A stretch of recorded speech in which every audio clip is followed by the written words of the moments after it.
नमस्कार भावी वकील मित्रांनो आपण सर्वजण ज्या गोष्टीची आतुरतेने वाट पाहत होतात तो क्षण आता आलेला आहे आणि LLB 3 इयर कॅप राऊंड 1 2026 साठी कॉलेज अलॉटमेंट पब्लिश झालेलं आहे. तर मग आपल्याला कोणतं कॉलेज भेटलेलं आहे की नाही हे कुठे चेक करायचं आणि जर कॉलेज अलॉटमेंट झालं असेल, कॉलेज भेटलं असेल, तर मग बेटरमेंट आणि फ्रीज हे 2 पर्याय आहेत. आपण कुठला चूज करायचा आहे, बेटरमेंट केव्हा चूज करायचा, फ्रीज कुणी चूज करायचा, याविषयीची माहिती आपण या व्हिडिओमध्ये पाहणार आहोत. तर मित्रांनो, मी प्राध्यापक डॉक्टर वैभव इंगळे आणि तुम्ही पाहता इन्फॉर्मेशन करता.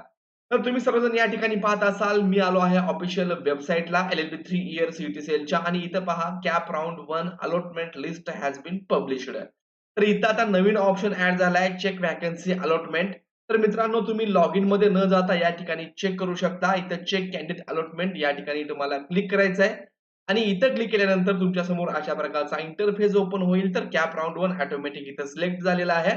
इथं तुमचा ऍप्लिकेशन आयडी टाकायचा आहे. मग आता तुम्ही म्हणाल सर ऍप्लिकेशन आयडी कुठे भेटेल? तर तुम्ही जो कॅपचा फॉर्म भरलेला आहे तर तिथं एल पासून सुरू होणारा तुमचा तो ऍप्लिकेशन आयडी आहे. जर ते पण तुमच्याकडे नसेल तर फायनल मेरिट लिस्ट मध्ये तुमचं जे नाव आहे त्याच्यामध्ये कॅप रजिस्ट्रेशन ऍप्लिकेशन नंबर आहे, एल पासून सुरू होतो, तो कॉपी करा आणि या ठिकाणी टाका आणि चेक अलॉटमेंट यावरती क्लिक करा. आता मी या ठिकाणी एक ऍप्लिकेशन नंबर टाकलेला आहे आणि या ठिकाणी तुम्हाला चेक युअर अलॉटमेंट यावरती क्लिक केल्यानंतर जर तुम्हाला कॉलेज अलॉटमेंट झालं असेल तर या ठिकाणी पहा तुम्हाला अशा प्रकारची माहिती दिसेल. तर मित्रांनो, इथं पाहत असाल तुम्ही allotment letter is available in candidate log in. तर या विद्यार्थ्याला कॉलेज अलॉटमेंट झालेलं आहे.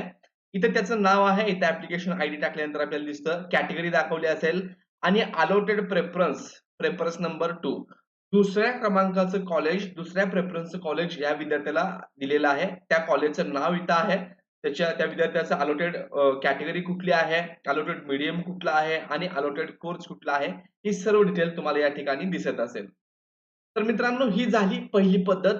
आता तुम्हाला जर अलॉटमेंट झालं असेल, तर तुम्हाला आता ते अलॉटमेंट लेटर कॅन्डिडेट लॉगिन मध्ये जाऊन मिळवायचं आहे. त्यासाठी आपल्याला कॅन्डिडेट लॉगिन या बटनावरती क्लिक करायचं आहे आणि आता सीट एक्सेप्टन्स प्रोसेस कशा प्रकारची असणार आहे, जर आपल्याला बेटरमेंट करायचं असेल, फ्रीज करायचं असेल तर काय प्रोसेस आहे, याविषयीची माहिती तुम्हाला मी इथे सांगणार आहे.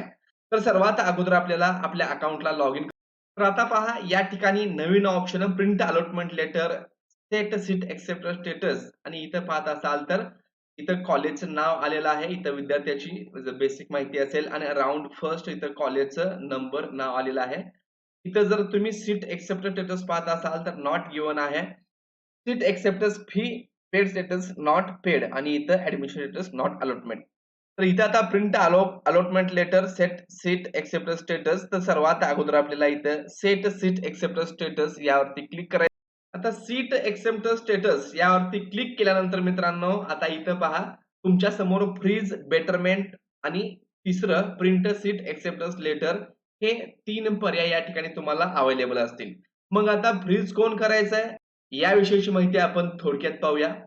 फ्रीज त्याच लोकांनी करायचंय ज्यांना ह्या कॉलेजला ऍडमिशन घ्यायचंय. म्हणजे समजा तुम्हाला हे कॉलेज अलॉटमेंट झालं असेल, तर हे कॉलेज किती 2 नंबरचं आहे आणि याच्यापेक्षा पण आणखीन एक कॉलेज असणार आहे, जिथं तुम्हाला ऍडमिशन घ्यायचं आहे. म्हणजे तुमचं फर्स्ट प्रेफरन्सचं कॉलेज नाहीये. म्हणजे तुमच्याकडं एक वरच्या कॉलेजला तुम्हाला अपेक्षा आहे. जर तुम्हाला त्या कॉलेजला ऍडमिशन घ्यायचं असेल, तर तुम्ही फ्रीज करू नका. तुम्ही बेटरमेंट करून ठेवा. पण तुम्हाला वाटलं की नाही मला हेच कॉलेज पाहिजे आणि मला याच्यामध्ये मी सॅटिस्फाईड आहे, तर तुम्ही फ्रीज या बटनावरती क्लिक करायचं आहे. त्यानंतर 1000 पेमेंट करायचं आहे आणि त्यानंतर प्रिंट अलॉटमेंट लेटर मध्ये तुम्हाला त्या ठिकाणी प्रोव्हिजनल ऍडमिशन लेटर भेटून जाईल. पण तुम्हाला वाटलं की नाही नाही बाबा मला हे सेकंड राउंडचं कॉलेज अलॉटमेंट झालंय, मला आता फर्स्ट कॅप राउंडचं कॉलेज पुढच्या राउंड मध्ये अलॉटमेंट होण्याचे चान्सेस आहेत, तर मी काय करतो, मी वेट करतो. मग अशा वेळेस तुम्ही बेटरमेंट करू शकता. मग काही विद्यार्थी असं पण म्हणतात, "सर मला हे सध्याचं कॉलेज ना फ्रीज करायचंय ना बेटरमेंट करायचंय तर चालेल का?" तर मित्रांनो, तसं पण चालू शकतं. पण बेटरमेंट केल्यानंतर फायदा काय होतो याविषयीची माहिती मी तुम्हाला एका मिनिटात सांगतो. आता मला भेटलेलं आहे 2 नंबरचं कॉलेज आणि मी जर बेटरमेंट केलं, तर पुढच्या राउंडमध्ये मला फर्स्ट कॅप राउंडचं कॉलेज भेटू शकतं आणि ते जर नाही भेटलं, तर मला 2 नंबरपेक्षा खालच्या प्रेफरन्स म्हणजे मी एक 5-6 प्रेफरन्स दिले असतील, तर 3 नंबर, 4 नंबर, 5 नंबरचं मला भेटणारच नाही. मला फक्त 2च्या वरचं भेटतील.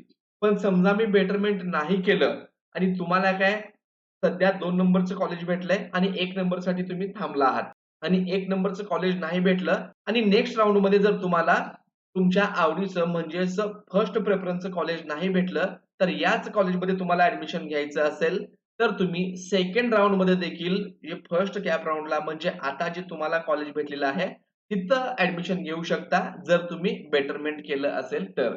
पण बेटरमेंट नाही केलं, फ्रीज नाही केलं, तर तुम्हाला पुढच्या राउंडमध्ये कदाचित 3ऱ्या नंबरचं, 4थ्या नंबरचं म्हणजे तुम्ही जो प्रेफरन्स दिलाय, कदाचित 10व्या नंबरचं असं खालच्या प्रेफरन्सचं भेटू शकतं, जर बेटरमेंट किंवा फ्रीज नाही केलं तर. तर मित्रांनो अशा प्रकारे हे बेटरमेंटचं ऑप्शन आहे. जर तुम्हाला ॲडमिशन घ्यायचं असेल तर फ्रीज करा. जर तुम्हाला हे कॉलेज होल्डवर ठेवायचं असेल आणि जर पुढच्या राउंडमध्ये फर्स्ट प्रेफरन्सचं कॉलेज नाही मिळालं आणि तुम्ही जर या कॉलेजला ॲडमिशन घेऊ इच्छित असाल, तर बेटरमेंट पर्यायावरती क्लिक करा. आता मग ही बेटरमेंट आणि फ्रीज प्रोसेस नेमकी कशी होते, कसं सीट एक्सेप्टन्स आहे, ते आपण पाहूयात. तर मग मित्रांनो, तुम्हाला आता जर बेटरमेंट करायचं असेल, तर बेटरमेंट या पर्यायावरती क्लिक करायचं आहे. इथे क्लिक केल्यानंतर तुमच्यासमोर अशा प्रकारचा पॉपअप येईल. तर आता या ठिकाणी are you sure you want to set your seat acceptance status as betterment इथे आपल्याला ओके करून घ्यायचं आहे. ओके केल्यानंतर तुमच्या समोर इथं ₹1000 फी भरण्यासाठी तुम्हाला या ठिकाणी येईल. ₹1000 फी आहे आणि ही वन टाईम आहे. जर तुम्ही बेटरमेंट केलं आणि पुढच्या वेळेस दुसरं कॉलेज लागलं, तर परत तुम्हाला ही फी भरायची गरज नाही. डायरेक्टली तुम्ही त्या कॉलेजला फ्रीज केल्यानंतर तुमच्या समोर अलॉटमेंट लेटर त्या ठिकाणी प्रिंट होणार आहे. मग इथं आपल्याला काय करायचं आहे? प्रोसीड करून घ्यायचं आहे. प्रोसीड केल्यानंतर तुमची या ठिकाणी ट्रान्झॅक्शन आयडी येईल, पेयी आयडी येईल आणि पेयी नेम तुमचं नाव येईल आणि या ठिकाणी फी अमाउंट 1000 आहे. तर इथं आपल्याला प्रोसीड करायचं आहे. प्रोसीड केल्यानंतर अशा प्रकारचे काही पर्याय तुमच्या समोर येतील. इथे तुम्हाला जर कार्डनी पेमेंट करायचं असेल तर कार्डनी करू शकता. पे बाय यूपीआयने केलं तर क्यूआर कोड येऊ शकतो. नेट बँकिंग आहे. पे लेटर हा ऑप्शन तुम्ही चूज करू शकता आणि वॉलेट. तर यापैकी जर तुम्ही डेबिट कार्डनी करत असाल तर ₹1004.98 म्हणजे जवळपास ₹1005 चं पेमेंट लागणार आहे. पण मी काय करतोय आता पे व्हाय यूपीआय आयडी यावरती क्लिक करतोय. याच्यावरती क्लिक केल्यानंतर आता तुमच्यासमोर अशा प्रकारचा क्यूआर कोड ओपन होईल. तर या क्यूआर कोडवरती क्लिक करा आणि क्यूआर कोड स्कॅन करा. 1000 ₹1.18 इतकं पेमेंट यूपीआय आयडीला आहे. तुमचं पेमेंट कंप्लीट केल्यानंतर तुम्हाला तुमच्या लॉगिनमध्ये जायचं आहे आणि प्रिंट अलॉटमेंट लेटर यावरती इथं क्लिक करून तुम्हाला तुमचं अलॉटमेंट लेटर डाउनलोड करायचं आहे आणि सर्व डॉक्युमेंट घेऊन उद्या कॉलेजमध्ये जाऊन ॲडमिशन घ्यायचं आहे. तर मित्रांनो अशा प्रकारची ही सोपी सरळ प्रोसेस होती. तुम्हाला व्हिडिओ आवडला असेल तर चॅनलला लाईक करा, सबस्क्राईब करा आणि तुम्हाला कोणतं कॉलेज अलॉटमेंट झालेलं आहे ते कमेंट बॉक्समध्ये सांगायला विसरू नका. धन्यवाद.